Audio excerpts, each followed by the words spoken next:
Kim Jong Un fires another ballistic missile. South Korean commandos are training thousands of kilometers away in Britain. Night raids, hijacked ships, helicopter assaults. Seoul's elite forces are rehearsing for real-world combat alongside the Royal Marines. As Pyongyang keeps testing missiles, South Korea is sharpening its response.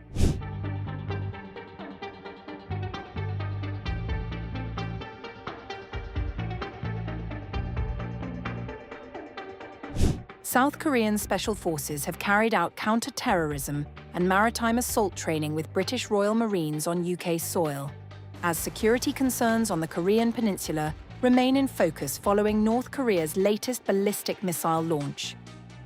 The fortnight-long exercise, conducted across southwest England, marked the first time South Korean troops have undertaken anti-terrorism training in Britain. Personnel from the Republic of Korea, Navy Special Warfare Group, trained alongside Royal Marines in scenarios designed to replicate real-world hostage and maritime security operations. The drills included a simulated operation to retake a hijacked tanker in the coastal waters of Plymouth, vessel boarding exercises, close-quarters combat, and rope descending techniques from helicopters. South Korean assault, sniper, and rapid reaction teams also carried out a nighttime maritime assault on Scraysden Fort in Cornwall, using raiding vessels from 47 Commando and helicopters from the Commando Helicopter Force.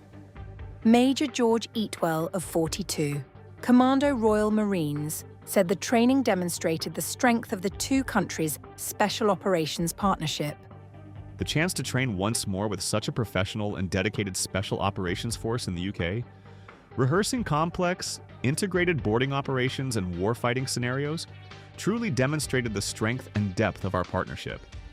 The exercises come just days after North Korea fired a short-range ballistic missile from Wonsan on August 6th, its 10th ballistic missile launch of 2026 and its first in 42 days.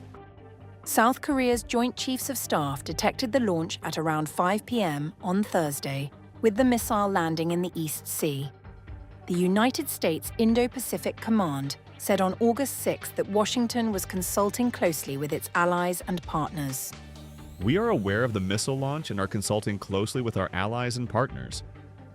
Based on current assessments, this event does not pose an immediate threat to U.S. personnel or territory, or to our allies.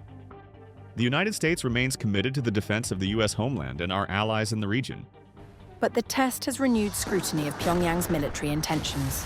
Retired U.S. Navy Rear Admiral Mark Montgomery, speaking to Fox News Digital on August 7th, warned that Washington cannot afford to lose focus on North Korea.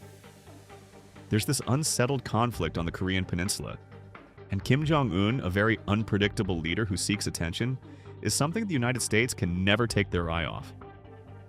You can never forget that the North Korean challenge to South Korea is sitting right there, and there are no constraints on Kim Jong Un.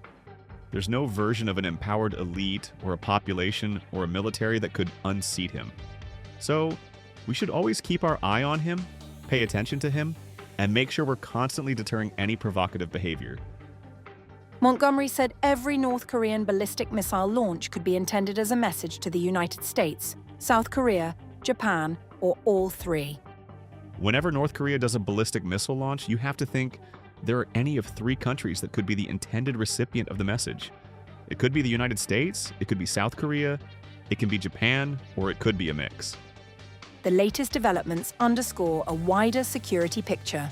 While South Korea and Britain are deepening operational cooperation thousands of kilometers away, Pyongyang continues to demonstrate that the Korean Peninsula remains an active and unpredictable flashpoint.